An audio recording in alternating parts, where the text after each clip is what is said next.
সুপ্রিয় দর্শক, আসসালামু আলাইকুম। সবাইকে স্বাগত জানাচ্ছি আজকে গুরুত্বপূর্ণ সংবাদে।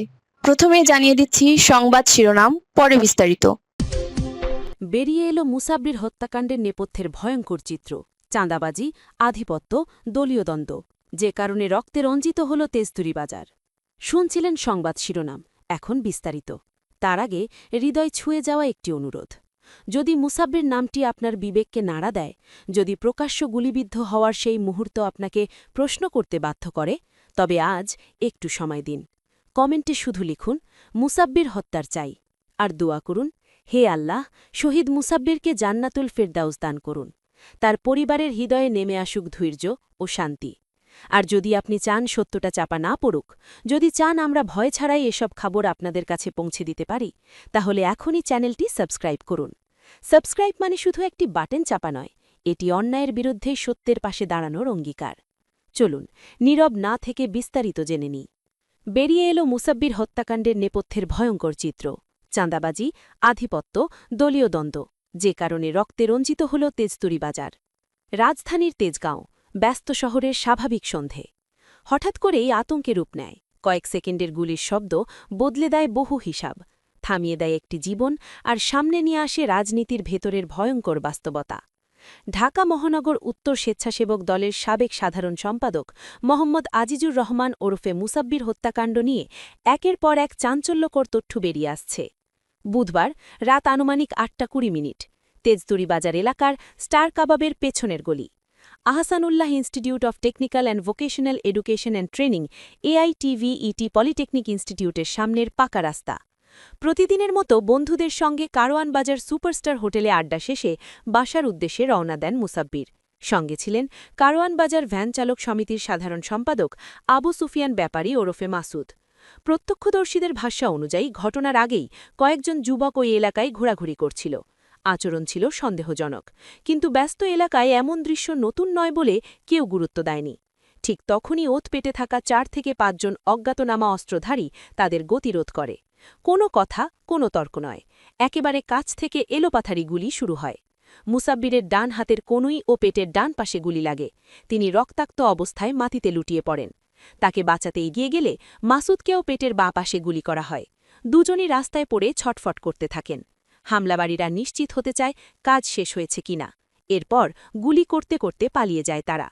দুজন সামনের মূল সড়ক দিয়ে পালায়, আরও দুজন পেছনের সরু গলিতে ঢুকে পারে।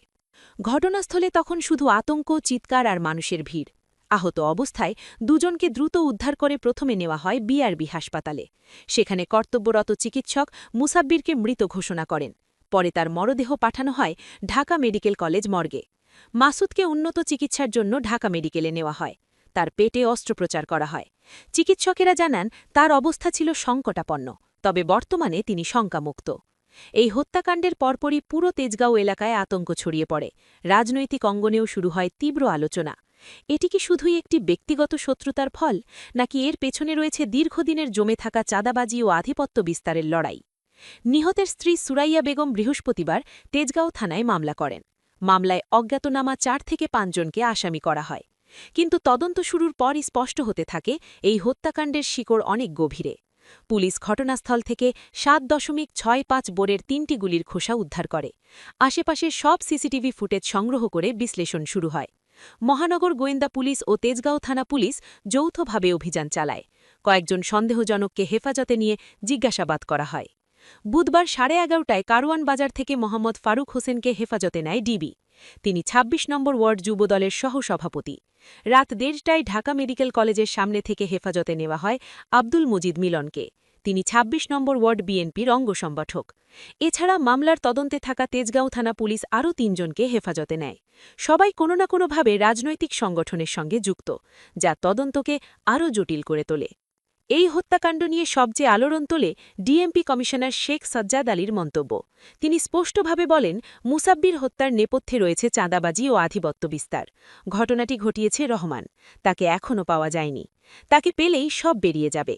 রহমানের রাজনৈতিক পরিচয় জানতে চাইলে তিনি বলেন, সে কারওয়ান বাজারে চাঁদাবাজি করে।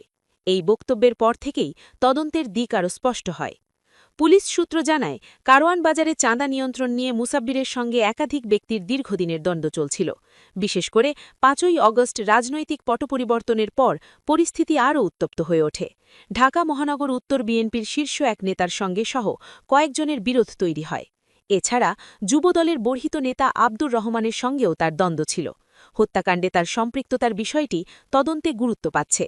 পাশাপাশি ফার্মগেট এলাকায় একটি গ্যারেজ দখল নিয়েও দুই গ্রুপের মধ্যে কিছুদিন ধরে উত্তেজনা চলছিল। প্রাথমিক অনুসন্ধানে ওই ঘটনায় মুসাব্বিরের সম্পৃক্ততার তথ্য পেয়েছে পুলিশ। আরও একটি পুরনো ঘটনা নতুন করে আলোচনায় এসেছে। গত বছর ২৯শে ডিসেম্বর চাঁদাবাজির প্রতিবাদে ব্যবসায়ীরা মানববন্ধন করলে সেখানে হামলার ঘটনা ঘটে। পরে ওই ঘটনায় পুলিশ ১১ জনকে গ্রেফতার করে। তদন্ত সংশ্লিষ্টদের ধারণা, ওই ঘটনার পর এলাকায় আধিপত্যের ভারসাম্য বদলে যায়। অভিযোগ রয়েছে, তখন মুসাব্বির সেই জায়গা নিয়ন্ত্রণে নিতে চেয়েছিলেন। এ নিয়েই উত্তেজনা চরমে পৌঁছায়। নিহতের স্ত্রী সুরাইয়া বেগম জানিয়েছেন, তার স্বামী প্রায়ই বলতেন তার অনেক শত্রু তৈরি হয়ে গেছে এবং যে কোনো সময় তাকে মেরে ফেলা হতে পারে। কিন্তু রাজনৈতিক বা ব্যবসায়িক কোনো সমস্যার কথা তিনি কখনো বিস্তারিতভাবে পরিবারকে বলেননি। সবকিছু নিজের মধ্যেই রাখতেন। সবসময় সতর্কভাবে চলাফেরা করতেন এবং কোথাও গেলে সঙ্গে লোক রাখতেন। কিন্তু বুধবারই ছিল তার ওপর প্রথম সরাসরি হামলা এবং সেটিই শেষ হয়ে যায়। ডিবির হেফাজতে নেওয়ার আগে আব্দুল মজিদ মিলন যুগান্তরকে জানান, হত্যার আগে তারা একসঙ্গেই ছিলেন। বিকেলে তাদের কাছে একজন অপরিচিত লোককে দেখেন, যার ছবিও পর্যন্ত তুলেছিলেন। কিছুক্ষণ পরই মাসুদ ফোন করে জানায় তাদের গুলি করা হয়েছে এবং দ্রুত সাহায্য করতে বলে। সব তথ্য বিশ্লেষণ করে তদন্তকারীরা এখন খতিয়ে দেখছেন, এটি কি কেবল অপরাধ জগতের আধিপত্যের লড়াই, নাকি এর পেছনে রয়েছে গভীর রাজনৈতিক হিসাব। সিসিটিভি ফুটেজে দুই শুটারকে পালাতে দেখা গেছে। পুলিশ জানিয়েছে, খুব শীঘ্রই বড় ধরনের অগ্রগতি আসতে পারে। মুসাব্বির হত্যাকাণ্ড এখন আর শুধু একটি খুনের ঘটনা নয়, এটি রাজধানীর রাজনীতি, চাঁদাবাজি ও দখলদারিত্বের অন্ধকার জগতের প্রতিচ্ছবি হয়ে উঠেছে। সামনে আরও কী বেরিয়ে আসে, সেদিকেই তাকিয়ে আছে পুরো নগরবাসী।